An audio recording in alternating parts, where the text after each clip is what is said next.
គ្រប់នឹងជម្រាបសួរដល់ពុកម៉ែបងប្អូនដែលតែងតែនិយមតាមដានស្ដាប់ព័ត៌មាននៅក្នុងបណ្ដាញសង្គម YouTube ជាទីមេត្រី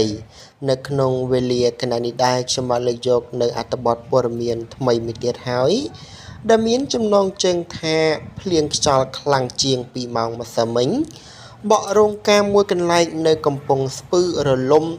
ទាំងចិត្តដល់ម៉ោងទទួលភ្ញៀវទៅហើយមហាជនអ្នកប្រើប្រាស់បណ្ដាញសង្គមបាននាំគ្នាចែករំលែកបន្តគ្នានឹងសម្ដែងក្តីអាណិតទៅកាន់ម្ចាស់កម្មវិធីមង្គលការបន្ទាប់ពីមានករណីខ្យល់បក់រលំរោងការមួយកន្លែងស្ថិតនៅក្នុងភូមិសាស្ត្រខេត្តកំពង់ស្ពឺតែកតិនទៅនឹងករណីនេះតាមរយៈការបង្ហោះពីគណនីដែលមានឈ្មោះថាសាររដ្ឋា Post បានបញ្ជាក់ឲ្យដឹងថានៅថ្ងៃទី22ខែឧសភាឆ្នាំ2025នៅចំណុចក្រុងច្បារមនមានភ្លៀងប្រមាណជាង2ម៉ោងលាយឡំជាមួយនឹងខ្យល់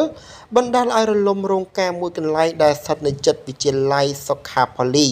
ក្នុងក្រុងច្បារមនខេត្តកំពង់ស្ពឺធ្វើឲ្យអ្នកប្រើប្រាស់បណ្ដាញសង្គមនាំគ្នាសម្ដែងក្តីអាណិតអាសូរទៅដល់ម្ចាស់កម្មវិធីជាខ្លាំងសូមបញ្ជាក់ផងដែរថានៅថ្ងៃទី22ខែឧសភាឆ្នាំ2025ក្រសួងធនធានទឹកនិងឧតុនិយមក៏បានជូនដំណឹងស្តីពីស្ថានភាពអាកាសធាតុនៅកម្ពុជាផងដែរដែលចាប់ពីថ្ងៃទី22ដល់ថ្ងៃទី24ខែឧសភា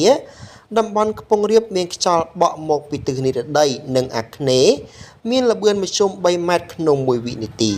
ដែលខេត្តកំពង់ស្ពឺប៉ៃលិនឧត្តរមានជ័យព្រះវិហារក្រចេះស្ទឹងត្រែងរតនគិរីមណ្ឌលគិរីជួរភ្នំដងរែក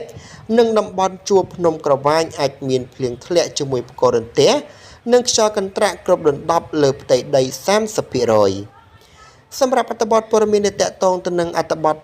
ព្យាករណ៍អាកាសធាតុក៏ដូចជា